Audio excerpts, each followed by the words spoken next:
I'm Charles Melville, and I've just retired, so I'm now the Emeritus Professor of Persian History, University of Cambridge. But of course, I'm still in charge of the Shahnameh Project, and Firuza is in charge of our Shahnameh Centre.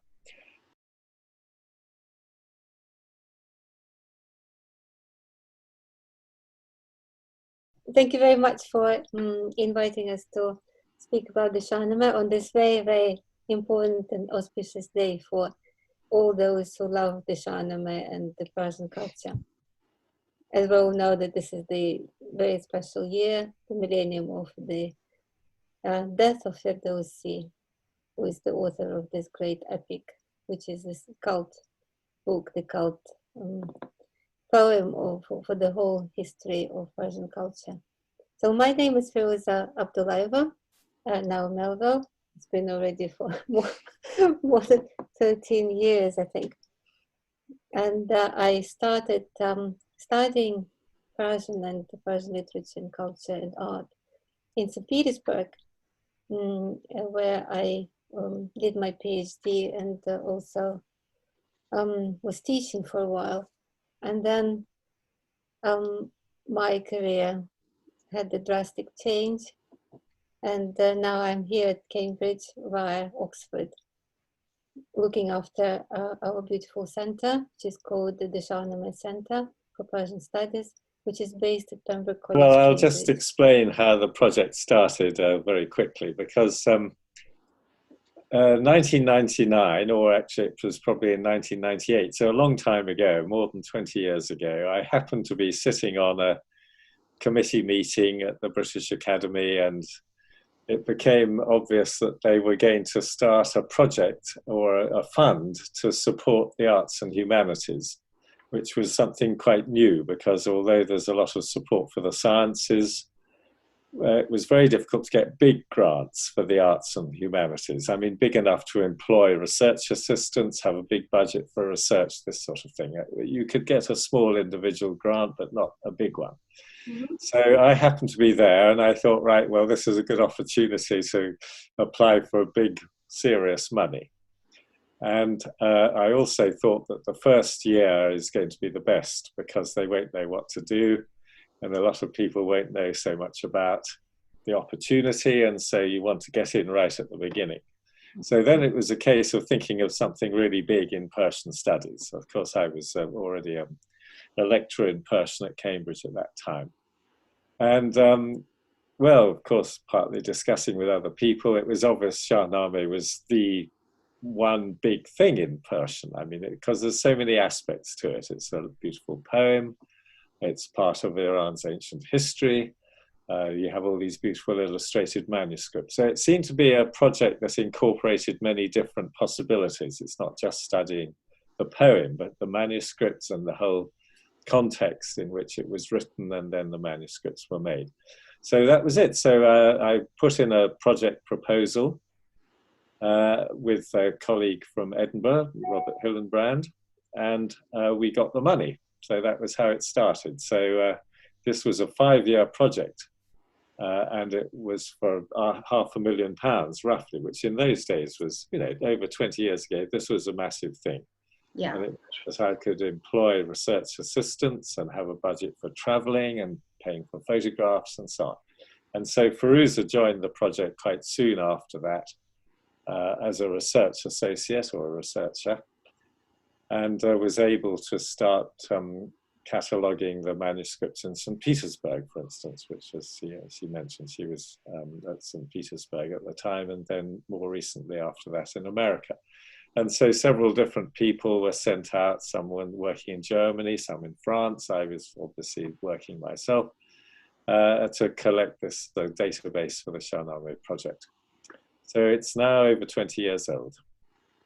And it seems still growing. I mean, you know, because it's endless. Every time there's a sale on at the auctions in London, there's a new Shahnameh manuscript to catalogue and to see, you know. True.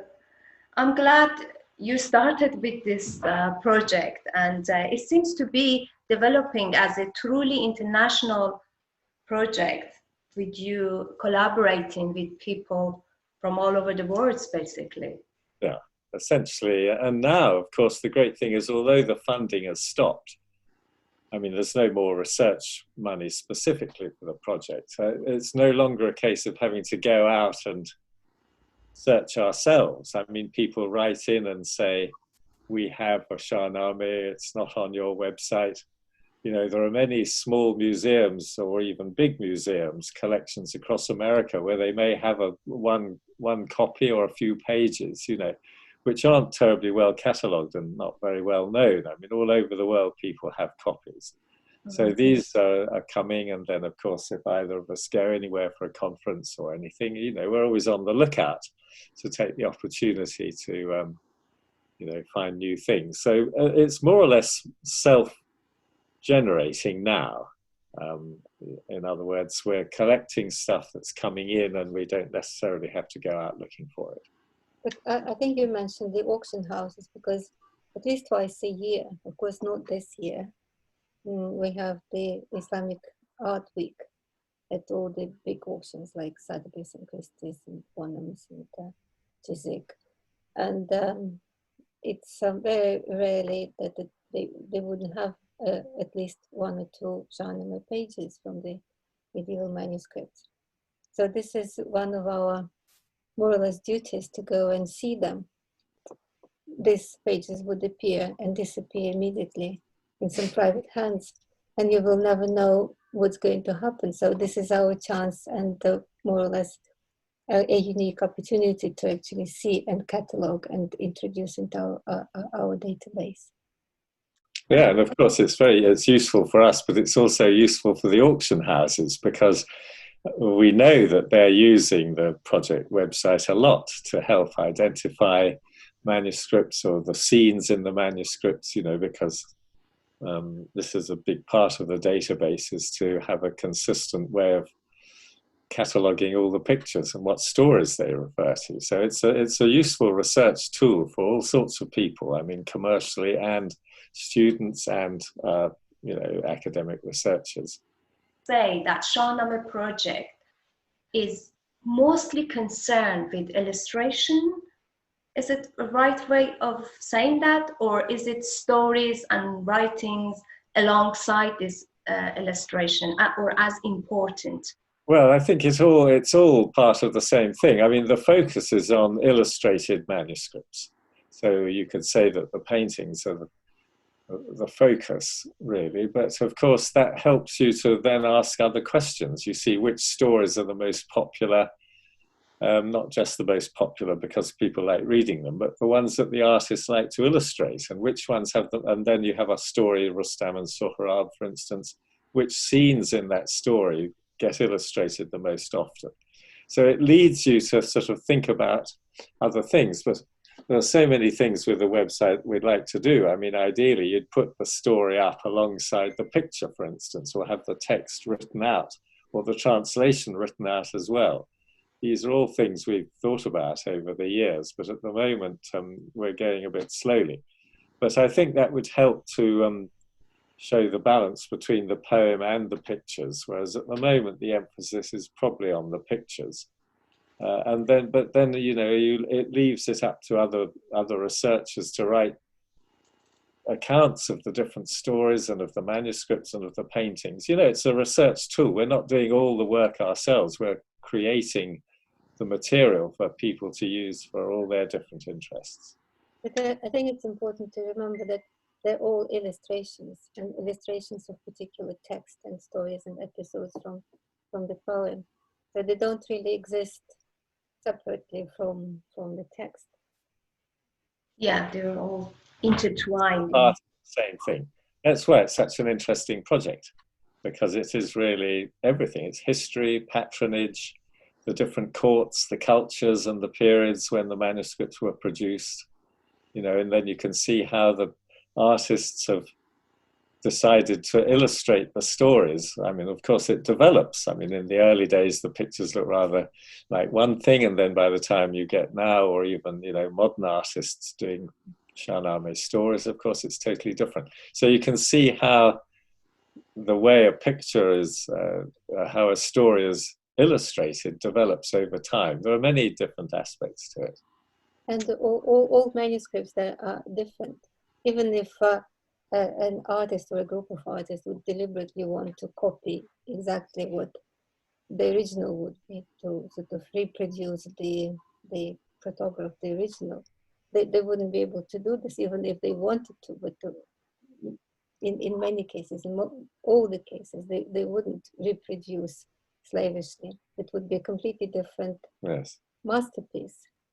And for example, for the commissioners who were, for example, rulers who had the budget, who had the resources, that would be their own agenda projected through this particular manuscript.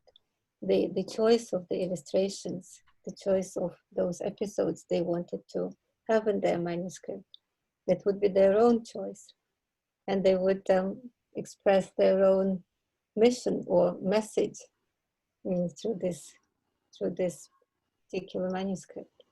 What do you think has been your biggest challenge in terms of bringing this work together and collaborating with a lot of people to get this project going? Well, it's been very interesting. Of course, now there isn't, well, the main challenge is keeping the website up to date and doing all the things we want to do. But in the early days, of course, it was really unprecedented. I mean, to go along to a museum or a university library collection and say, I want all the pictures from all your manuscripts. I mean, this was completely unheard of. You know, people, almost all these museums, they didn't have their own picture bank. All the photography had to be done from new. And this was one of the ways to persuade them to do it. You know, I was going to pay through the budget of the project for them to have their own photographs of their own manuscripts. Of course, now all the museums are doing their own pictures, and I don't have to go around paying for it. But in those days, you see, I'm persuading people to let me have the pictures, and there are some places they still won't do it. You know, I mean, in some of the well, I have to say, in the former Russian Empire, they're very suspicious still. They think we're trying to steal their treasures. I mean, it's a very ingrained way of thinking. Of course, it's slowly changing, and they're doing their own things now. But still, you know, they wouldn't give me the pictures, or mainly one or two. And India, I've just been in India, they give you 20% or something like that. You know, there's still a sort of unease about letting you have everything. Or in France, well, France, they give you a link, which doesn't work. Well, you know, but it was so interesting to see, because of course I went to meet, I mean, in the first year of the project, I was going all over the place to a new collection, and the reactions were so different. It was so interesting to see how people viewed the collection they were responsible for, and whether they wanted to sort of hold it tight and not let anyone see it, or whether they wanted to just make it open. Free publicity. Yeah, and then if some wanted to charge a huge amount of money, and some, you know, all these things were very, very interesting. I have to say, still, the best were the Germans. In Berlin, there's a fabulous Staatsbibliothek in Berlin, and the responsible person there said you can have all the pictures for the cost of the film. And that was really unprecedented. We're talking 20 years ago. I mean, it was absolutely extraordinary. So this was the first museum, or, you know, the first library collection that was completely, fully illustrated for virtually nothing. I mean, even for Cambridge, I had to pay for the Cambridge collection to be done. So I mean, it was very interesting. I'd say that was definitely the biggest hurdle, was persuading people to let us have the pictures. Because of course, most of these places, they were used to selling the pictures themselves. They think it's an income stream. You know, a scholar would write and ask for a picture, they get an income. Once the pictures are all there on the internet, they were afraid that they'd lose it. But of course, that's completely the wrong way of looking at it, because once someone can see a picture on the internet, they want to order it or use it, you know. I mean, because these things were hidden. I mean, no one ever seen these pictures before. They were all just stuck in a manuscript in a library. I mean, you see all the art books, they're always using the same pictures because these were the only ones that were available. And suddenly, you know, hundreds and thousands of new pictures became available. Of course, now, for digitization. Yeah. So, I mean, it was really at the early days of digitization. And as I say, of course, now it's everyone's doing it. You know, all the museums have their own programs, they're putting their own manuscripts online. So I think it was more than just for the Shahnameh, actually.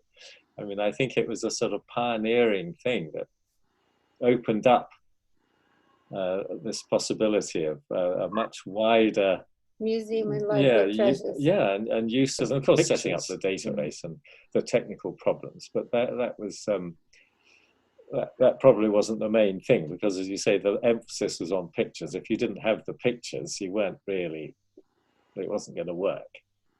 But the most satisfying now is that we do know that people are using the database. And for example, we immediately can detect that, for example, if there is something happening technically with our website, people start writing, saying, what's happening? Why is it down? Why can't we see it? Why can't we use it? How's retirement? How's that going to have an effect on this project? With him being at home most of the time? We're at home now. It's been very, very nice. But of course, we're both used to working at home anyway. I mean, most academics are. And for me, I actually retired in October 2018, so a year and a half already. But of course, I have some responsibilities still, which aren't completely finished. But I personally regard the Shahnama Project, specifically the website project, as my retirement job. I mean, it's going to keep me busy for years. And so I'll have more time for it. I mean, at the moment, I don't have much time for it. It's just trundling along, you know, if I get some new pictures or if we go to the annual sales and there's some new information to absorb. But essentially, it's just sort of ticking along at the moment. But I'm anticipating, really, you know, I mean, probably by the end of next year, I'll be free of pretty well all my commitments, and I'll just get on with that. And yes, it will affect Firuza that I'm home more. But I think we're getting used to that already. Well, at the moment, I think Charles is more busy than he used to be, because he's now the president of the British Institute of Persian Studies, which is a part of the British Academy. It takes most of his time at the moment.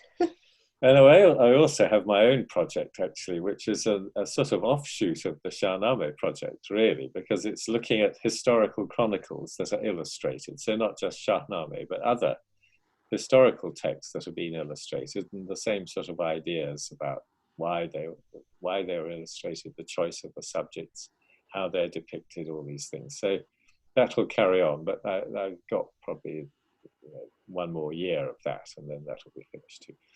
So, but you know, there's no beginning and an end of this sort of research. Partly because it's not a job in the normal sense of the word. It's a sort of hobby. You both have been working on Shahnameh for a long number of years. If you were to introduce Shahnameh to someone who's not familiar with it, how would you define Shahnameh? We thought Firuza might like to answer that one. Please. To be honest, I've been doing this for some time, because periodically we both are asked to give public lectures. And for example, I'm also director of studies for 2 colleges. I used to be doing this for 3. Now it's only 2. And they organize the open days for the school students who would like to come to Cambridge and study. And so I've been involved in this very interesting entertainment for both of us, the students and for myself. And it's very interesting to see the reaction, because obviously I'm trying to mention the Shahnameh in my lectures. First of all, I'm trying to bring some connotations and correlations with the European literary cultures. And for example, for me, the easiest way to explain what the Shahnameh is for the Iranian people is that to mention the idea of the Persian Bible. because the Shahnameh is actually the cultural, political, religious history of the Iranian nation, which starts from the creation of the world and goes up to the Arab invasion in the 7th century. And it introduces all ideas of human life. And that is why there is another definition of the Shahnameh as the Encyclopedia of Persian Culture. So we have everything starting there, and even all literary genres are there. The beginnings of the Romance literature, we have the several romantic stories in the Shahnameh with a very prominent role of women. They're all playing very interesting roles in all the stories. We have the panegyric, we have the lamentation when Ferdowsi, for example, losing his only son, and he's writing beautiful elegy dedicated to the death of his son. So we have everything there in the Shahnameh starting, and then how it was developed later in what we call the golden age of Persian literature, and taken over by other classics and geniuses. So it's all there. So the Shahnameh is we all know, the longest ever written poem by a single author, and what I call the Shahnameh, it's not only the book of kings or a book about the kings, but it's the king book, the Shahnameh, like Shahkar. It's the king of books. It's a book of all books.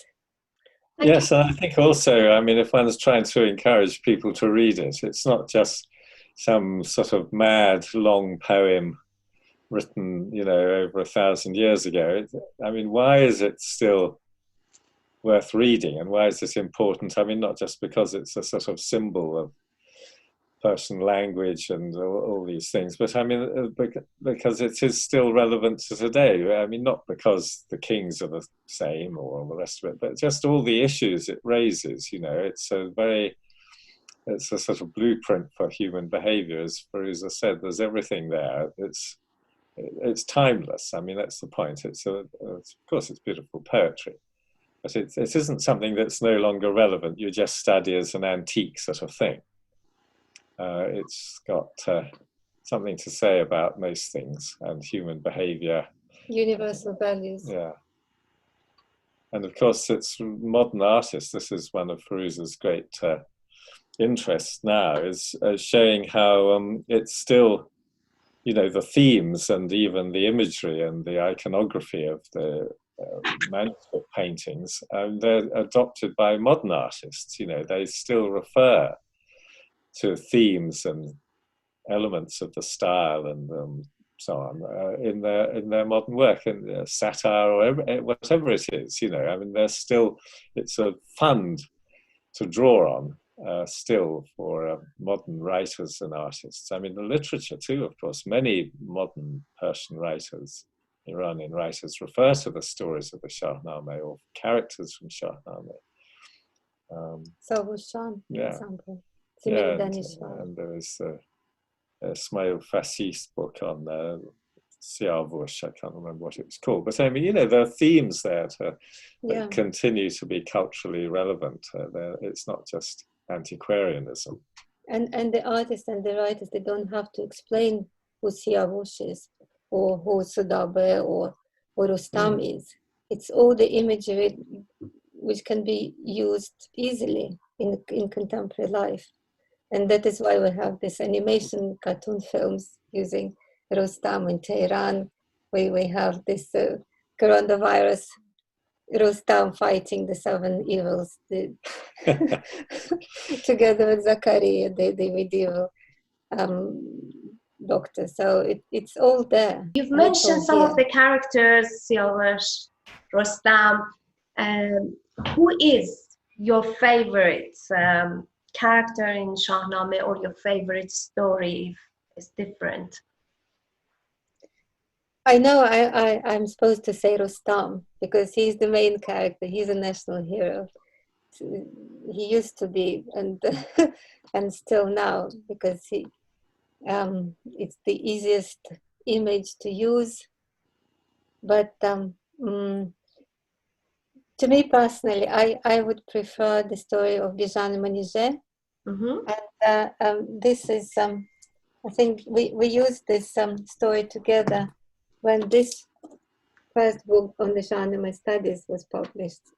And we have this article about the Bijan Manizhe with Charles. Probably because it has a slightly different origin, because we have Rustam with the Sistani cycle, and the Bijan Manizhe is probably the earliest story, the earliest episode. Ferdowsi started to write his magnum opus, and it's of Parthian origin.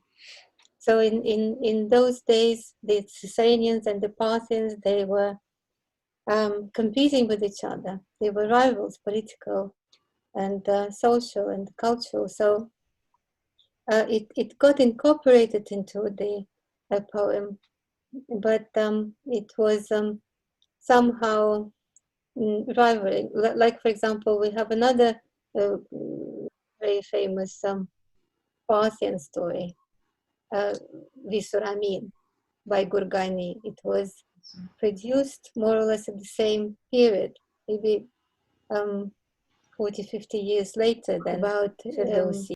Two young people, the girl and the boy, and it's sort of a Parthian Romeo and Juliet story. We have the Iranian knight and we have a Turanian princess.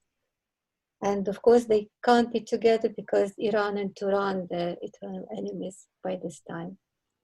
And so Manizhe is the daughter of the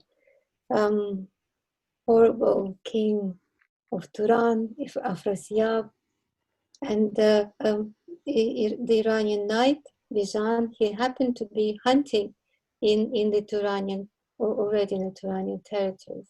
And when Manizhe sees him, she can't resist. She sends her messenger to bring him into her tent. She's camping. She's having a good time in the countryside. And he comes to her tent and they spend some time together. And it's very difficult for them to separate. But he starts already getting nervous because he knows already who she is. And to stop him from going back to Iran, she adds some potion into his wine and he falls asleep. So this is her chance to take him back to her mansion in the palace. And of course, this is the really fatal situation because it would be very difficult to hide a handsome young man in the harem part. And the king, her father, learns about this horrible thing and he searched, and of course Bijan is found and he's about to be executed. And there is a very nice man, his vizier, he's saying, please don't execute him now, let's put him into jail. And she's put in the horrible pit and she's spending not a very pleasant time there for quite a while. And poor Manizhe, she's stripped of all her royalty. She's not a princess anymore, she's a beggar. The only way to find any earnings, to find anything to eat and bring this to her beloved is she's not a princess anymore. But what she's got at the moment is her beloved, and this is all her life now. And she's bringing something to feed him, and Rustam, our great hero, comes to save him. And what is interesting that they treat her not as a proper participant of this story, but as a sort of a messenger. She's not even supposed to know that the savior is on his way. He's sending the note put into the chicken inside to say that I'm coming, but Manijay is not supposed to know about this. It's quite unfair. So, and we've got lots of illustrations of this episode. Bijan is sitting in the pit. Manijay is bringing the chicken to feed him. He is opening the note. Of course, we don't see how he's doing this. And Rustam is coming to rescue him, taking him out of the pit. And I wanted to mention a very interesting interpretation of a contemporary artist who is now she lives now in California, but she's been tremendously helpful with all our endeavors, trying to organize our annual exhibitions of contemporary Persian art dedicated to the idea of the Shahnameh. Her name is Veronica Shimanovskaya, and she painted a very beautiful version of this particular episode. We don't see Bijan anymore, as it would be normal for a medieval interpretation of the story. Quite often we have only Bijan, we have Rustam, sometimes we don't have Manijay at all. She's not that important.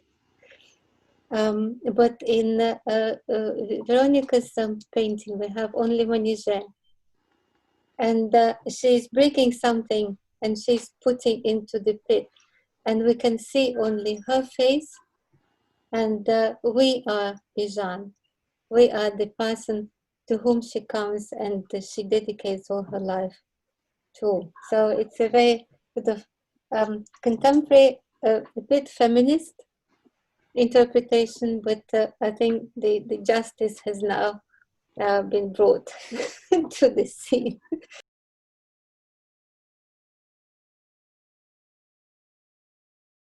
I want to start reading Shahnameh.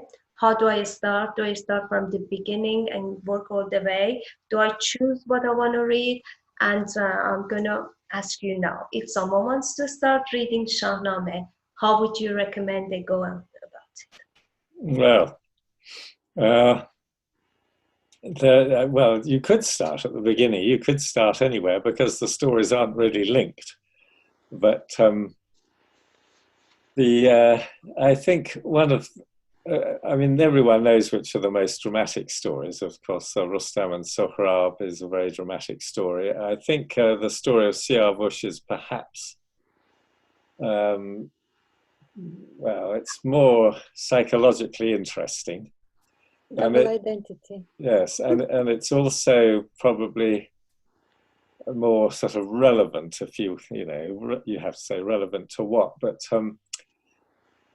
I think in terms of the Iranian spirit or the Iranian mindset, I think this idea of martyrdom and of being unjustly accused and fate, I think this is more obvious in the story of Siyavush, really. Of course, the story of Rustam is all about fate and misunderstandings and so on, but I think in the great scheme of things, the sacrifice almost, Siyavush almost sacrifices himself. And I think, of course, he's an innocent victim. I think this is a very powerful story. And of course, it's a very ancient one. And it occurs at other times in the Shahnameh as well, especially the story of Iraj. It's very important early on because, he's murdered by his brothers, being completely innocent, because they're jealous. And they want his role. He's got Iran, which is the best bit when Feridun divides up his kingdom, or divides up the world, actually, in those days. And Iraj got the best bit, and his brothers. So it's like a Cain and Abel story. I mean, from the Bible, it's a very fundamental point. And he is an innocent martyr. And of course, he's also a spiritual figure. It's not just that he's not just someone who's an idiot, But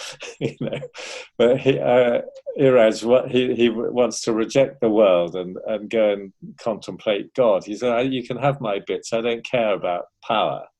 And Siyavush really isn't after power. He's after trying to help reconcile Iran and Turan, and he has no political ambition of his own. So I think it's a wonderful place to start. And there's a very good translation. I don't know if it's still available, but the Penguin Classics, you know, the series. There used to be Penguin Classics, Penguin Modern Classics.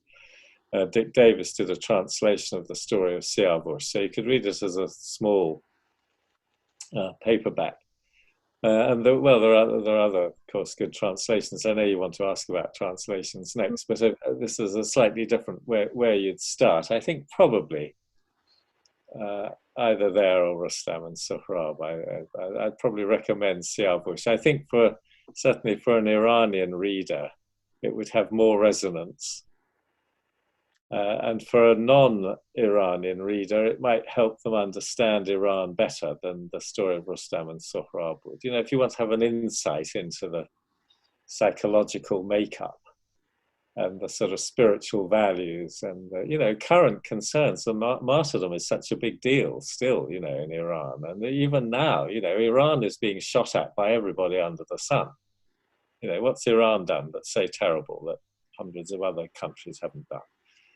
And, you know, it's a sort of, in a sense, an innocent victim. I wouldn't say it's totally innocent. I mean, I don't think any modern government is innocent. But you know what I mean? There's a sense of being unjustly demonized or whatever. So, I mean, I think it would have a lot of resonances in many different ways, that story. I think it would be a good place to start. And the idea of reconciliation, because most of the great heroes of the Shahnameh, they got this so-called double identity. They're half Iranian, half Turanian. Like, for example, Sohrab, who is trying to reconcile, or for example, Iraj, who is the symbol of the Iranian nation, but his brother is already Turanian. He's the founder of the Turanian empire. So it's happening all the time. And for example, Siavush is half, well, his mother was found in the woods, but still he's trying. His wife is already Farangis. He's the daughter of the Turanian king. So again, we have half here, half there, and the ideal world, we need to be all together. We should stop this war. And for example, I don't know if you know about this first Turkish opera, which was composed especially for the visit of the Shah of Iran in 1934. And it was based on the story of Feridun and his sons. So instead of having three brothers, Iraj, Tur, and Salm, we have only two. We have Iraj and Tur, and they stop fighting. They reconcile, and they live happily ever after. So for Mustafa Kemal and the Reza Shah, it was very important to be together, especially. I already mentioned Penguin, modern classic, as an example of one of the stories of Shahnameh in English. If someone is interested in reading Shahnameh, which translation do you recommend they read? Or do you have a preference? The same person, Dick Davis. I think everyone really agrees that it's, in fact, that's also published by Penguin in England, but probably in America by Random House or one of these offshoots, you know. But it's not the whole poem. That's the only thing that you'd need to know. I mean, there are some abbreviated passages. In fact, some quite long episodes are left out altogether, but it's got the basic story, and I mean, it's an accurate translation. It's a poetic translation. It's just that it's not everything. So in other words, it's not an abbreviation of the stories that are translated. It's an abbreviation of the whole work. So some stories are left out. It's important to mention that, because otherwise, you know, some translations are abbreviated or summarized. But he's a poet in his own right, Dick Davis, and he writes very well. And of course, he's also a Persianist. I mean, he was a professor at Ohio. He did his PhD in London. He's English, actually. He did his PhD in London on the Shahnameh. So there we are. He's that's certainly, I think, by universal consent would be the place to go to for a good, modern, readable, accurate, sympathetic translation. And this is the most complete out of all existing.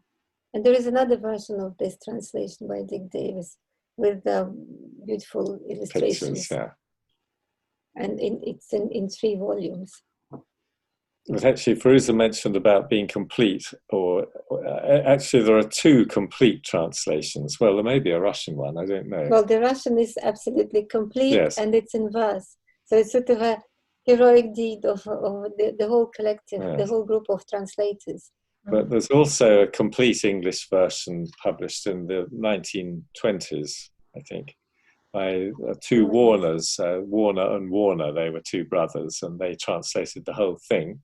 But of course, the problem with that is, well, there's more than one problem. I mean, one is, of course, it's a bit old-fashioned now. I mean, the language is a little bit dreary. Well, it's quite amusing. But it's amusing. But the other problem is, of course, that they were using the manuscript texts that were available at the time, and they're not a modern edition. So, I mean, Dick Davis's translation, for instance, is translating the most reliable Persian version. And the other one is earlier in French by a chap called Jules Mohl, M-O-H-L, who in the 1870s completed a complete French translation, which is in prose, which is also very useful. But of course, that's based on 19th century manuscripts. And in fact, he did the first, well, pretty well, the first edition at all. So he's translating his own edition, which was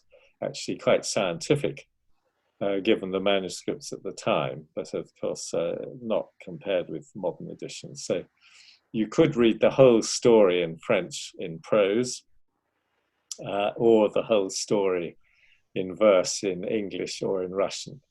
Thank you very much. What about your book? So this was one we wrote together. That's about just one manuscript. Yes. But otherwise, we have edited books. I've got this series, Shahnameh Studies. This is the second one. There's the third one come out. And then there's Firuza edited a beautiful book in my honor. This is a birthday present. Yeah, but for the 60th anniversary. But it's not actually a book about the Shahnameh. But lots of essays about. Yes, I think what I've mainly done, and Firuza too, is analyze individual stories.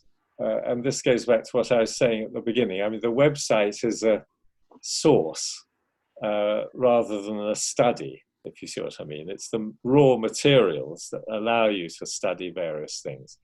And I've written 2 or 3 papers, one on Bijan and Manije with the help from Firuza, and then also, though, just looking at individual stories and how they were illustrated. And of course, the illustrations helps you also focus on the poem, because you have to see if the illustration matches the poem. So I've written about one of the stories actually that's left out of Dick Davis's translation, called Davos Dar Ruch, which is the famous long episode after the story of Bijan and Manije and before the Great War in which Afrasiab eventually is killed.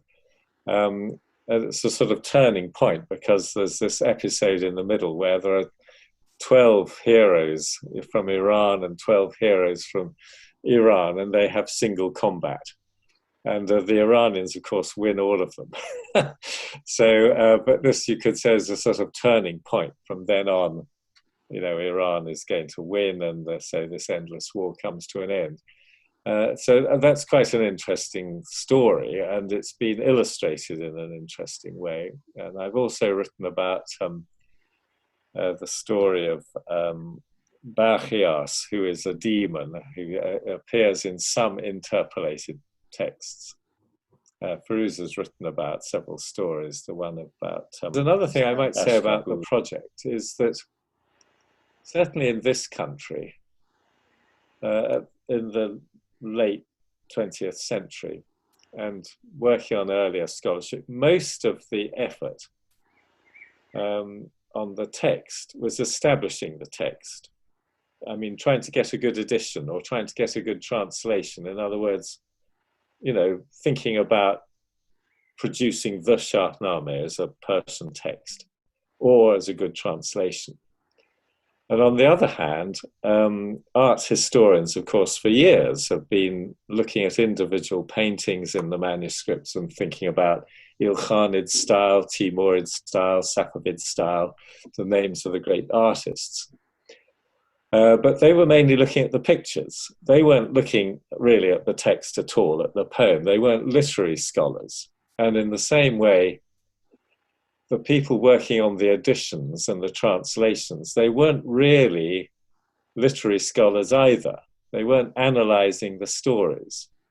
So I think one thing that the Shahnameh Project has done, and I hope stimulated, is to really focus on the stories more and subject them to a critical analysis, which quite frankly there wasn't before. People were just telling the stories. You know, they weren't analysing the structure of the story, how Ferdowsi explained what he was doing. And I think really in some ways that's the biggest contribution of the project, is to opening or stimulating people to actually look at this stuff in a fresh way and not simply say there's a beautiful story here, there's a beautiful picture there. Actually, you know, putting the pictures and the stories together, or even the stories without the pictures, and just analysing them and what they really mean and what they really signify. Because quite frankly, looking back on this, I mean, I've been teaching Shahnameh and I studied Shahnameh myself as an undergraduate, and Firuza, I'm sure, in Russia as well. The reading list was pathetic. I mean, what was your reading list to study Shahnameh? There wasn't one. You read the poem in class with your teacher. You understood the words. That's why I say it's the text and the translation. I don't remember any critical analysis of the text when I was a student. There was nothing to read.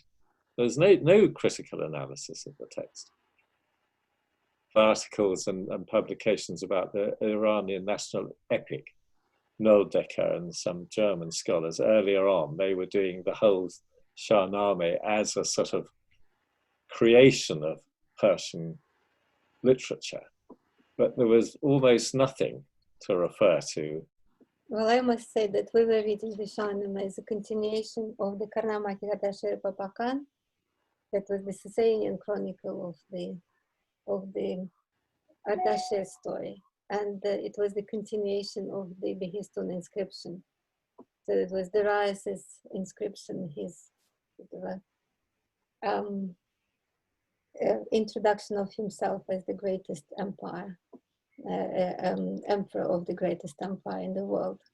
Adam Darayavahu says, I am the Darius, the king of kings. So this is where it was all starting. Yeah, so it would be actually interesting to see as a separate sort of study, really, how the Shahnameh was taught and researched, you know, in the 19th century or whatever. I mean, because it's obviously meant something to a lot of people. In Iran, why did they go on and on copying the stories and the manuscripts? You know, it's an expensive business. And time, and then obviously illustrating it even more. But how was it being studied? I'm sure in Iran it was being studied in a different way from us here. But I'm really talking about in Western scholarship. Sure. There was really, I mean, people knew about the Shahnameh, but what did they really know about it? But in fact, in this book, because I'll try to answer your original question, because that was the second book in the newly established series in those days, to introduce the masterpieces of the Bodleian Library, which is in Oxford. And the series is called The Treasures of the Bodleian. So they would ask a scholar from Oxford who would be specializing in a particular field of codicology or manuscript studies. And the first one, ours was the second. The first one was on Mexican calendar. So they were all filled and genres.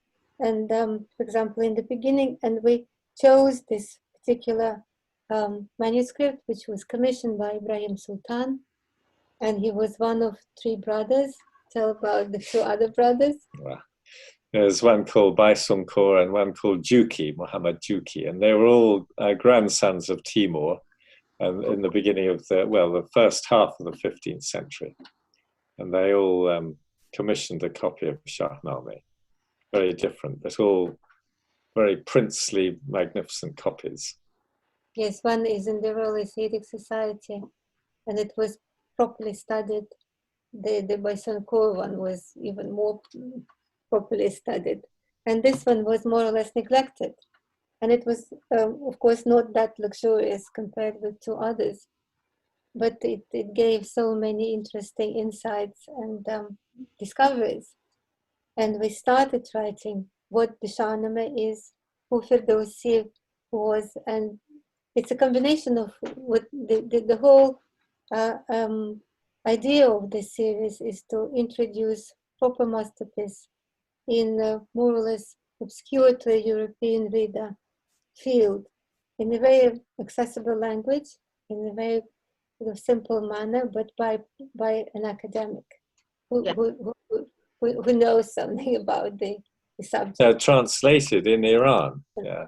And it was launched last year in May on Ferdowsi Day, and it was published by the Farhangistani Hunar, by the lady called Akram Tawana.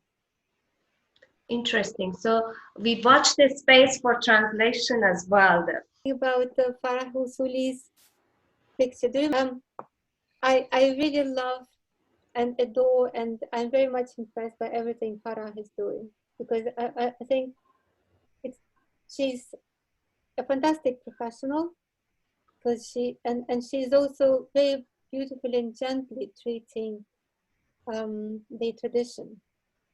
And for example, that the painting about the birth and the death of Sohrab is absolutely wonderful, and it's sort of the essence of the Shahnameh, because on the top we have the scene of conception of Sohrab. This is the only night when Tahmineh and Rustam spend together, and then in the bottom we have the horrible scene of Rustam killing his own son without knowing this. And on both sides we have the devil and the angel witnessing both very important episodes in the Shahnameh. And in the middle, in the very compositional center, we have the tree of life, connecting all four parts together. And it's also very interesting that devil is always in Farah's pictures is a man, and the angel is always having feminine features. So for her, it is very important to ridiculous. Yes.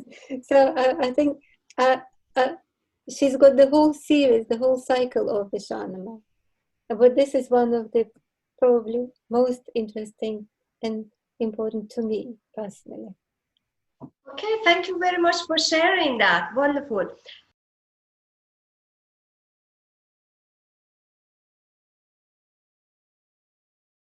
Can I ask you something slightly different, perhaps on a more personal basis? I don't know if you've ever, either of you, traveled to Iran, to Tus. Have you been to Ferdowsi's tomb at all? Well, yes, is the short answer. We've both been there, but on separate occasions. I think I've been actually several times. And I traveled widely in Iran. From my first visit was in 1974. And I went there, so in other words, before the revolution, 4 or 5 times. I went every year. And I was working on earthquakes in Iran in those days. Zamin Larze-Haye Iran. Wow. And for the Sazmani Barnameh, the Plan and Budget Organization. And so I traveled around the country quite a lot. And then after the revolution, there was a long gap. And then I started to go back again. But more recently, going as a tour leader.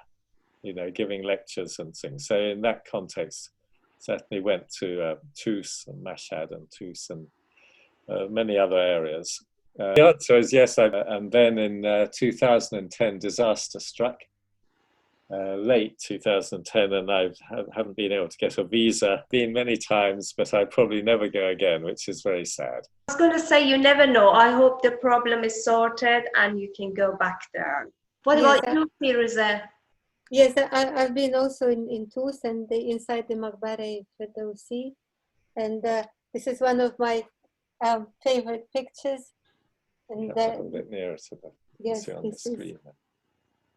This is the illustration of past and present, and I just wanted to mention this as far as I started to show the pictures.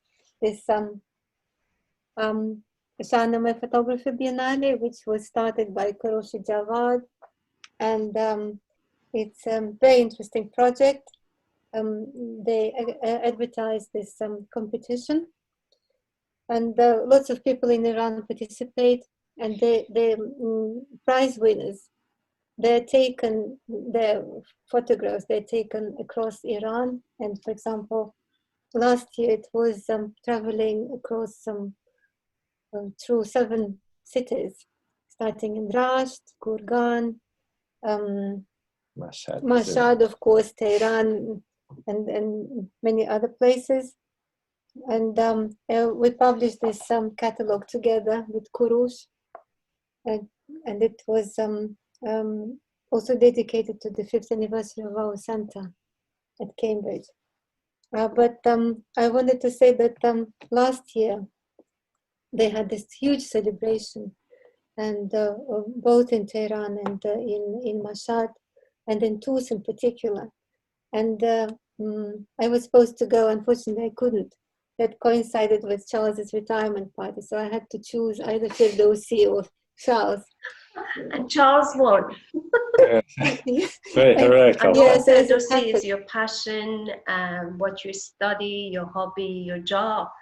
But also, I know a little bear told me Ferdowsi has a little bit more to do in your private life that we all know. So would you like to say a little bit about that, how Ferdowsi brought you together in a way? Oh, we met in Isfahan many years ago, 1995. And we had completely different lives in those days. But several years later, we met again at the conference in Paris. It was the conference of European Iranologists. And Charles, by that time, was already having this project started, right? The Shahnama Project. And I was brought by another colleague of mine from Germany who reintroduced us. And he said that this is the person who could be useful to you. He said this to Charles, because by that time I had published my first article on the Shahnameh. It was Turkish translation, and it was kept in the library of St. Petersburg University.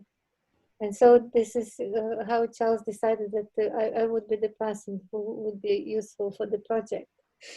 And I was also restarting my career because I was supposed to write my habilitation, because in the Russian system of academia, like in Germany or in France, you have to have your second dissertation before you could be promoted to the further ranks of hierarchy. So I was on leave, and I thought I would happily join the project, because it was something which was always very dear to me. And I was studying art when I was an undergraduate, because we had very beautiful classes in the Hermitage Museum, the Kunstkammer, and other museums in St. Petersburg, where we have very good collection of Persian manuscripts, and the Shahnameh in particular. So it was a very good pretext for me to be interested, to be doing what I was really interested in. So that was a pretext and a very nice reason for us to meet again. and then this book which brought us again together, writing about the Shahnama manuscript. And I think we got married in Oxford when we were actually writing this book. Oh, interesting. So Ferdowsi is very much involved in your personal life. He seems to have had something to do. Very good matchmaker. Yeah, and also yesterday was the Commemoration Day of Ferdowsi. I think it would be a good thing to finish with. So if you would like to send any message or say anything with regards to that, I would appreciate it. Well, yeah, I'd like to congratulate the Iranian people on having produced such a wonderful poet. And it's very good that his annual day is recognized every year. And this is a cause, I hope, for people looking again at his work and what he means to them and to his country and to world civilization. So fantastic that you're celebrating this, and I hope it's been supported very well all over Iran. Thank you very much. Firuza Jan, do you have anything to finish? I think it's wonderful that even outside Iran there are centers like yours or ours where we have people who are interested professionally and personally in the Shahnama and the ideas which are mentioned in this great poem. So and congratulations on the 10th anniversary of our Friends of the Shahnameh. Thank you very much again.